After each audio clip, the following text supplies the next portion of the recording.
Bonjour à toutes et bonjour à tous. En tout cas, c'est un vrai plaisir aujourd'hui d'être parmi vous. Merci à Amadeus, à Meddeis de m'avoir invité pour partager avec vous un vrai sujet autour de l'IA, de l'inclusion et de la souveraineté, et surtout en se posant la question quel est l'avenir pour l'Afrique?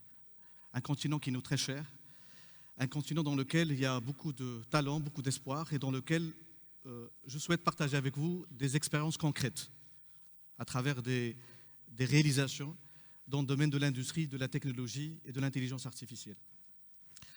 Deux mots rapidement sur Abba Technologies. Nous sommes un groupe marocain spécialisé dans l'industrie et dans l'intelligence artificielle. Nous employons 1200 personnes. Nous sommes présents au Maroc, en France, en Espagne, en Chine et aux Émirats, et on exporte sur 17 pays dans le monde. Nous sommes, comme vous le savez très bien, dans un monde VUCA, dans un monde vulnérable, incertain, complexe et ambigu, dans lequel on a beaucoup de défis. Des défis à la fois de changement climatique, de stress hydrique, de sécurité alimentaire, de reconfiguration de la chaîne de valeur mondiale. On l'a vécu sur les 20-30 dernières années, où les courants de sous-traitance partent de l'Europe vers l'Europe de l'Est, vers la Chine, vers l'Afrique de l'Est, l'Afrique du Nord. Donc nous sommes en plein réinvention permanente des chaînes de valeur mondiales, et ce sont des questions qui étaient à la fois d'actualité au moment du Covid, parce qu'on cherchait de la résilience dans nos value chains, mais sont encore de plus en plus d'actualité. Il y a un vrai contexte aussi de rivalité sino-américaine dans le domaine de la technologie. Nous sommes entre deux gros acteurs de l'Operation Technology and the Information Technology, et surtout la disruption technologique qui nous rattrape de plus en plus, d'autant plus que l'intelligence artificielle et les objets connectés aujourd'hui impactent beaucoup les value chains mondiales. Quelques chiffres, comme ça on touche un peu de manière concrète. Le marché de la technologie au niveau mondial à horizon 2030, on parle de 15 000 milliards de dollars, 15 trillions de dollars, tirés dans un premier temps par ce qu'on appelle les IoT, les Internet of Things, les objets connectés, qui représentent quand même un tiers derrière, et c'est dans lequel notre groupe s'est investi sur les 5 dernières années. On a 3 usines au Maroc, on fabrique des objets connectés, des capteurs de température, de vibration, d'humidité, de mouvement, des caméras, ainsi de suite. Et quand vous parlez d'un objet connecté, il y a 3 capacités majeures. Vous avez l'électronique, vous avez le software embarqué, vous avez le boîtier. Quand vous maîtrisez ces 3 capacités, vous arrivez à construire, à fabriquer ce que vous voulez. C'était le pari qu'on a pris au niveau de Abba depuis les 5 dernières années, d'investir dans des usines qui fabriquent les objets connectés de telle façon qu'on puisse accompagner les secteurs d'activité, que ce soit dans la santé, dans l'éducation, dans les mines, dans l'énergie, dans l'automotive. On verra tout à l'heure avec vous beaucoup de cas d'études. Mais ce qui est intéressant de voir par rapport à cette présentation, c'est que nous avons 2 vagues technologiques. Une première vague dans laquelle l'IA, l'intelligence artificielle des objets, le cloud computing, les fintech représentent la première vague technologique. Là, on est à horizon 2030. Et vous avez une deuxième vague technologique, 2030-2035, dans laquelle on va vivre encore plus d'accélération avec l'ordinateur quantique, avec l'intelligence artificielle des objets. Donc, ce qui est intéressant, c'est qu'on doit absolument surfer sur la première vague, la co-construire pour être leader dans la deuxième. Donc, si on rate ces vagues technologiques, ça va être difficile pour nous, en tout cas africains. Et donc, c'était le pari qu'on a pris, nous, en tant qu'Abba Technologies, de dire, investissons dans les objets connectés, investissons dans l'intelligence artificielle des objets de manière générale, pour pouvoir co-construire cette première vague et aller prendre le leadership dans la deuxième vague. Et notre positionnement stratégique, on s'est posé la question, quel est notre élément de différenciation? Vous avez 2 gros acteurs, ce qu'on appelle Operation Technology, c'est du Siemens, de General Electric, du Schneider, c'est ce qui fabrique les équipements. Et vous avez de l'autre côté ce qu'on appelle les acteurs de l'IT, c'est des acteurs autour du software, comme Oracle, comme SAP, comme Microsoft. Donc nous, on s'est positionné au milieu, entre l'informatique et l'électronique. Et c'est ça notre élément de différenciation. Donc, comment faire parler l'informatique avec l'électronique? Ça, c'était le pari dans lequel Abba s'est positionné. Vous voyez que le marché, il est important, un marché où impacte que ce soit les véhicules autonomes, que ce soit l'agriculture urbaine, que ce soit la télémédecine, que ce soit la santé, les chantiers. Donc là, les objets connectés sont partout aujourd'hui. Et donc, en maîtrisant les bases, les assets, vous rajoutez de l'IA et là, vous avez une maîtrise de votre value chain complète et c'est ça la souveraineté.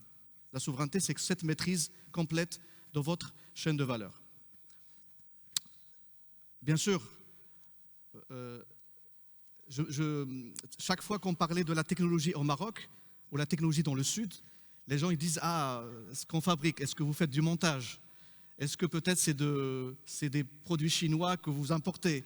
Est-ce que réellement on peut faire de la technologie en Afrique ?» Et c'est ça le pari. C'est pour cela que j'ai apporté que des vidéos. Comme ça, vous allez voir et les choses comment se déroulent. Là, vous avez des caméras de défense. On arrive à fabriquer des caméras qui arrivent à superviser jusqu'à 20 km de portée. Tout ce qui est sécurité des territoires. On fait de l'ingénierie du produit. Ensuite, on passe par les ateliers ou les usines de fabrication mécanique pour faire de l'usinage. Derrière, là, vous avez de l'usinage des pièces. On va commencer à usiner pièce par pièce par rapport à la caméra qui a été, je dirais, conçue, n'est-ce pas? On fera le montage et l'assemblage mécanique de ces pièces-là.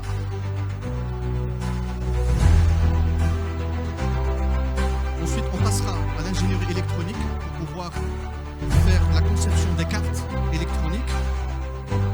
Une fois qu'on a conçu la carte électronique, on l'amènera dans nos usines de fabrication des cartes. Et vous voyez la souveraineté, vous avez la maîtrise de votre produit. Vous fabriquez les cartes, vous fabriquez la partie mécanique, vous faites de l'ingénierie, toute la valeur reste au niveau local. Ça, c'était vraiment un pari dans le sens où on s'est inscrit tellement dans la vision de Sa Majesté, qui est autour de la souveraineté, qui était faire de made in Morocco, faire de invented and the made in Morocco. On prend la carte électronique, on prend la partie mécanique, on fait l'assemblage des deux, électronique plus la partie mécanique. Vous voyez la complexité derrière.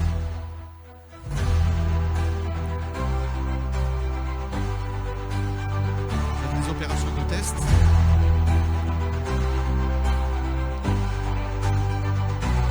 On passe par surtout les caméras qui sont dans le Sahel, dans le Sahara, il y a de poussière devant.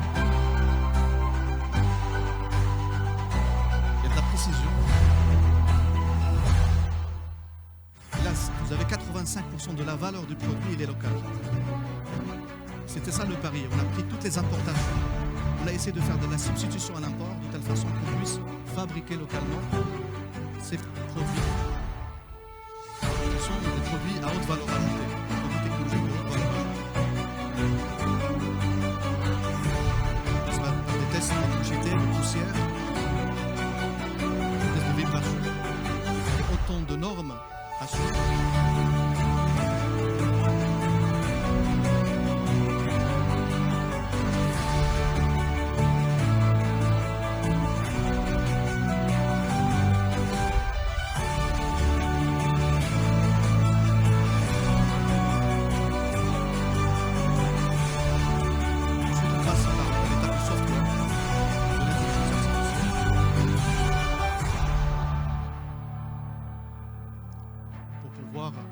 Ce qu'on appelle du computer vision, c'est l'application de l'IA au traitement d'images, de telle façon à repérer les différentes cibles, que ce soit des personnes, que ce soit des engins, que ce soit des... Et ensuite, vous avez la phase finale qui est le testing pour pouvoir repérer, comme je disais tout à l'heure, l'identification à 20 km. Vous allez voir comment on arrive à voir deux personnes qui marchent. Là, on s'éloigne de la caméra, on s'éloigne encore, on va s'éloigner, et là, on est sur des portées de 10, 15, 20 km. Donc, vous voyez cette souveraineté technologique, c'est un exemple de la preuve par l'exemple, c'est-à-dire qu'on peut le faire. Et c'est ça, en fait, le message fort que je voulais transmettre à nos confrères africains. On peut faire de la fabrication, on peut faire de la technologie. La technologie n'est pas l'affaire des autres, je dirais, acteurs, mais on a encore l'opportunité aujourd'hui de fabriquer, d'investir dans la technologie. Deuxième cas de figure, donc, on a vu la défense, on va aller dans un autre secteur qui est le mining. Ça, c'est avec un opérateur minier, on a fait la digitalisation de leurs usines, que ce soit dans la Guinée-Conakry, au Sénégal, au Maroc. Et là, vous allez voir ce qu'on appelle une iTwin qui permet de piloter l'ensemble des sites miniers, que ce soit sur la disponibilité des engins, que ce soit sur le tonnage, la maintenance prédictive, la consommation d'énergie, la consommation de l'eau. Et donc ça vous permet de mettre ces objets connectés, de remonter de la data. Vous avez votre AI Twin, ça vous permet d'analyser en temps réel la performance de votre équipement.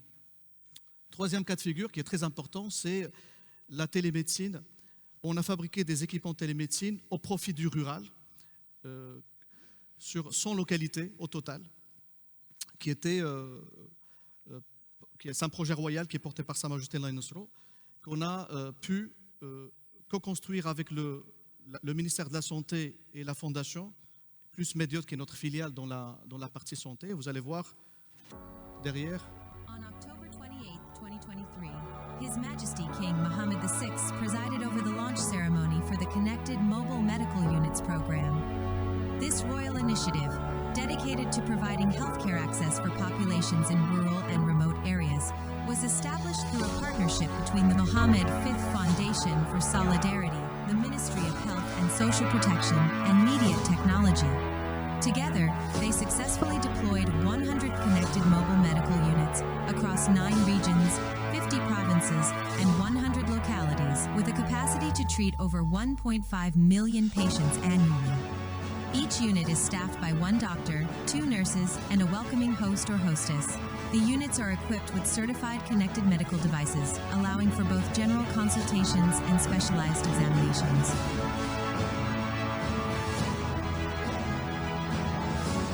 Following the successful launch of the Royal Connected Mobile Medical Units program, His Majesty King Mohammed VI, accompanied by Mohammed El Azami, coordinator and member of the board of directors of the Mohammed V Foundation for Solidarity, inaugurated the second phase of the program.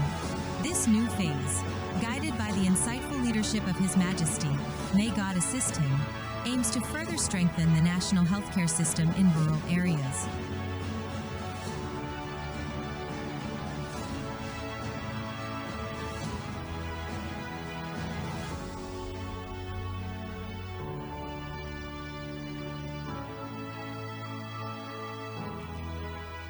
The World Health Organization delegation visited the Connected Medical Mobile Unit in Amizmiz. This unit, part of the royal program from the Mohammed V Foundation for Solidarity, provides innovative healthcare solutions to rural areas. The delegation was introduced to Made in Morocco connected medical technologies products, such as telemedicine cases, designed to meet the specific needs of rural patients. During the visit, they also observed a teleconsultation session with a specialist doctor, where a connected ultrasound device enabled precise remote diagnosis. They further explored the maternal and child health unit, installed at the same location, ensuring comprehensive care for both mother and child during childbirth. The visit concluded with a tour of the Connected Logistics Unit, where pharmaceutical medicines and vaccines are safely stored and monitored by connected temperature sensors to ensure optimal preservation. This visit highlights Morocco's dedication to advancing healthcare in rural areas. This project includes 2 telemedicine platforms, one in Casablanca and one in Rabat. These platforms are staffed with specialist doctors who diagnose and treat patients in rural and remote areas by connecting with them through telemedicine.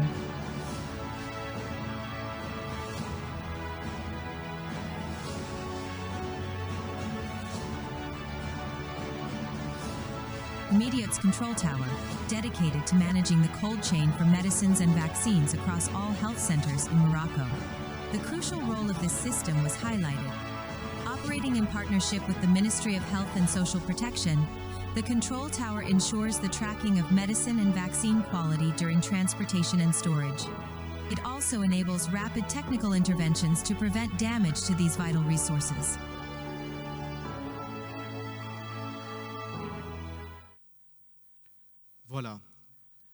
Donc vous avez vu par la preuve que, on peut faire de la technologie qui peut être au service de la santé, qui peut être au service de la compétitivité des entreprises, qui peut être au service de la création d'emplois.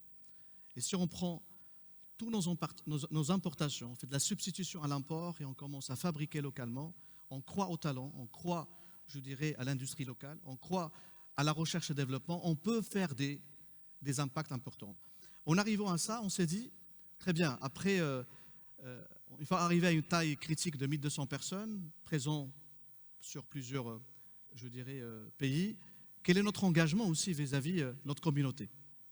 Quel est notre engagement vis-à-vis de l'éducation, vis-à-vis la nouvelle génération, vis-à-vis les jeunes et les enfants? Et c'est là on s'est inscrit avec le ministère de l'Éducation pour pouvoir concevoir une nouvelle école, de nouvelle génération qui intègre la technologie dès le jeune âge, mais qui intègre la technologie pas en tant qu'utilisateur de la technologie, parce que vous avez beaucoup de programmes pour les enfants qui les aident à voir comment jouer avec un robot, comment utiliser une tablette, mais ce n'est pas ça le plus important. Ce qui est intéressant, c'est plutôt de les inculquer, de les accompagner pour qu'ils puissent être eux-mêmes producteurs de technologie. Donc là, vous avez une autre cas d'école.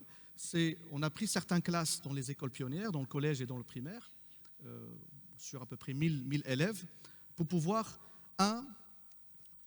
libérer leurs talents, libérer leurs énergies. C'est-à-dire pour eux, quel est le Maroc de 2040, quel est le Maroc de 2050, pour qu'ils puissent rêver et s'inscrire dans une vision long terme avec la réponse à des enjeux, comme je disais tout à l'heure, de sécurité alimentaire, de stress hydrique, de changement climatique, etc. Donc ça, c'était le premier élément. Deuxième élément, les former sur les technologies.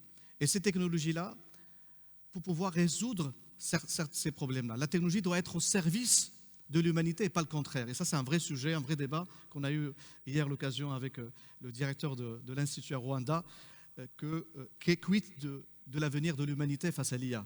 Est-ce qu'on peut réinventer la façon de faire de telle façon qu'on puisse accompagner ces jeunes-là? Et donc là, vous avez un potentiel important, surtout l'Afrique, qui gorge des milliards de talents, n'est-ce pas, pour pouvoir les accompagner là-dessus. Donc, on a dit que c'est possible de fabriquer, c'est possible de produire, c'est possible de créer de l'emploi, c'est possible de résoudre des problématiques à la fois de changement climatique, de stress hydrique, de sécurité alimentaire, d'éducation.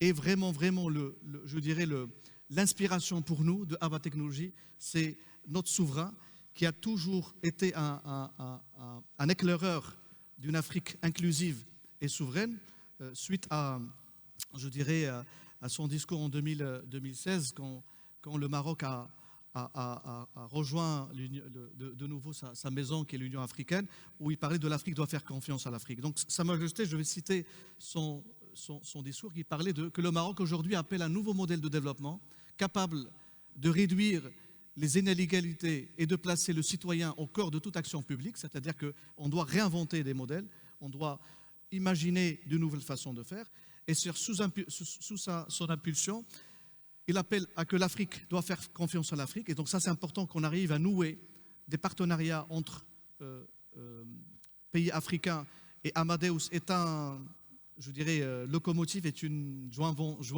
entre les pays. Quand on entre dans une nouvelle ère industrielle, on a vu tout à l'heure dans la fabrication des objets connectés, dans l'intelligence artificielle, dans la télémédecine, dans l'IoT de manière générale. Donc ça, c'est très important de travailler sur cette nouvelle ère industrielle. Troisième des choses, de réparer un Maroc à deux vitesses. Donc, on a vu le projet de désert médical, comment on peut accélérer et rééquilibrer de telle façon qu'on a une seule vitesse. La solidarité, bâtir un modèle de développement qui est durable et inclusif, et finalement déployer une vraie culture des résultats. Et c'est ça en fait l'inspiration majeure, comment, je dirais, investir dans la technologie, on l'a vu, être souverain, inclusif, et c'est ça en fait, in fine, l'avenir de l'Afrique autour de ces trois piliers, souveraineté, inclusion et technologie. Voilà. Merci à toutes et à tous pour votre attention et à votre disposition pour toute question.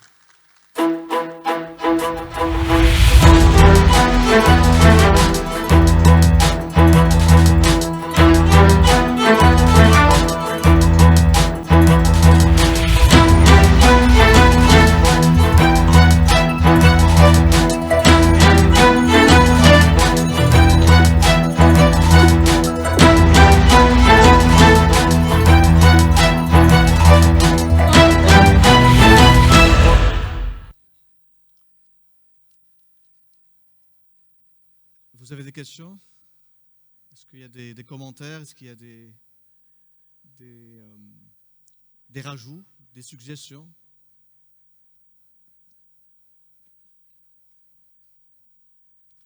Je ne sais pas si on a un micro ici.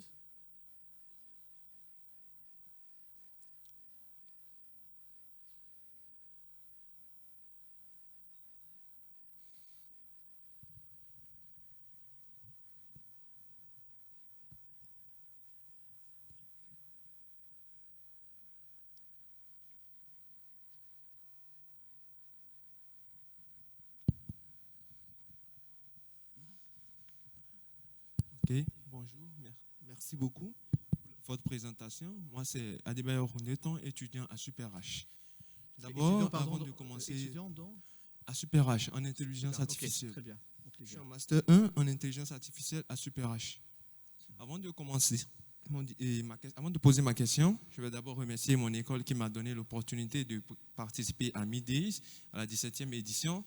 Et je remercie beaucoup les membres d'organisation de cet événement parce que j'ai beaucoup appris. Depuis mon arrivée hier à aujourd'hui, j'ai beaucoup appris. Maintenant, sur l'un de vos slides, j'ai vu la disruption technologique. Et vous avez dit que vous vous êtes positionné entre l'informatique et la pratique, c'est-à-dire... Et l'informatique et l'électronique. Et l'électronique, exactement. Exact. Et vous avez montré certains modèles que vous avez fait. Maintenant, moi, ce que j'aimerais demander, c'est d'où vous est venue l'inspiration de vouloir vous positionner. C'est vrai, vous avez parlé du roi qui a une vision de faire de l'Afrique un modèle de développement. Et depuis que j'ai quitté mon pays et que je suis venu au Maroc, j'ai constaté qu'effectivement, il y a beaucoup d'avancées technologiques au Maroc.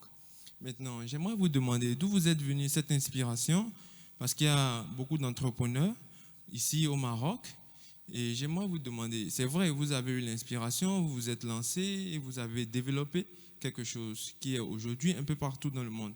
Maintenant, nous-mêmes, on a certaines inspirations qu'on aimerait mettre en pratique. Vous avez dit que vous avez une école et vous avez lancé une école pour former les jeunes à non utiliser les robots, mais la conception même. Exact. Donc, c'est d'abord la première question que j'aimerais vous poser. D'où vous êtes venu, l'inspiration? Quels ont été vos débuts? Parce que ce n'est pas juste ce que vous avez fait qu'on veut voir, mais il faut aussi savoir comment vous l'avez fait. Parce que là, vous nous avez présenté ce que vous avez fait, ce que vous êtes aujourd'hui. Mais j'aimerais savoir d'où vous êtes parti. C'est ce que j'aimerais savoir. Merci beaucoup. Est-ce que je réponds ou il y a d'autres? Je ramasse les questions avant de... Est-ce qu'il y a une deuxième question? Ça permettra de... So thank you very much for the inspirational talk. It was great being on the panel with you yesterday. My question is, what would it take for the technologies that you've developed to scale first to the continent, so another African country to buy or switch from importing from China or wherever to your company? And then what would it take to then become a global leader in some of the technologies where you're exporting and the US or China is buying your technologies? Okay, thank you. Troisième question, comme ça ça rejoint un peu la première.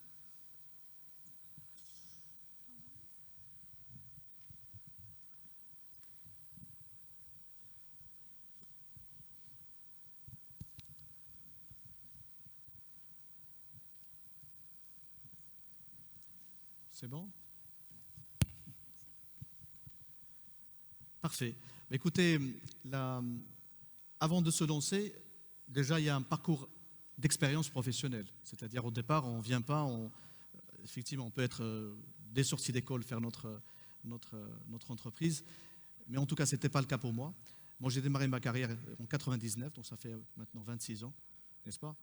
Et donc, d'abord dans la cimenterie, à Lafarge, au Maroc. Ensuite, je suis parti en France. J'ai travaillé dans l'industrie automotive, dans l'industrie ferroviaire à la SNCF. Je m'occupais de la maintenance ferroviaire. Donc toujours, il y avait un background technique et industriel qui alimentez vos expériences, parce que vous n'allez pas venir vous lancer dans un domaine technologique alors que vous n'avez pas les bases qui sont derrière. Donc c'est important d'avoir une expérience. Donc, la partie industrie ferroviaire, ensuite le conseil. Donc j'étais déjà directeur général d'un cabinet de conseil à Paris, où j'ai eu l'occasion justement d'accompagner des grands groupes à revoir leur modèle et leur chaîne de valeur mondiale. Par exemple, j'ai contribué au plan stratégique de Bolloré, de Geodis, d'Alcatel, de Michelin, etc. dans le monde. Et ça m'a permis de voir une vision worldwide et comment les reconfigurations des flux mondiales bougent, n'est-ce pas? Ensuite, 2010, je suis rentré au Maroc. D'abord en tant que directeur développement et de stratégie de la Sustaination de transport de la logistique. 2014, son directeur général. 2017, je rejoins un autre groupe qui s'appelle Palmeret, où j'étais son directeur général. Et 2020, je lance l'aventure. Donc, ce qui fait que, avant de vous lancer, il y a autant d'expériences qui s'accumulent dans le monde de l'industrie, de la technologie, et de la supply chain, qui est important. Mais quand je me suis lancé, je ne me suis pas lancé seul.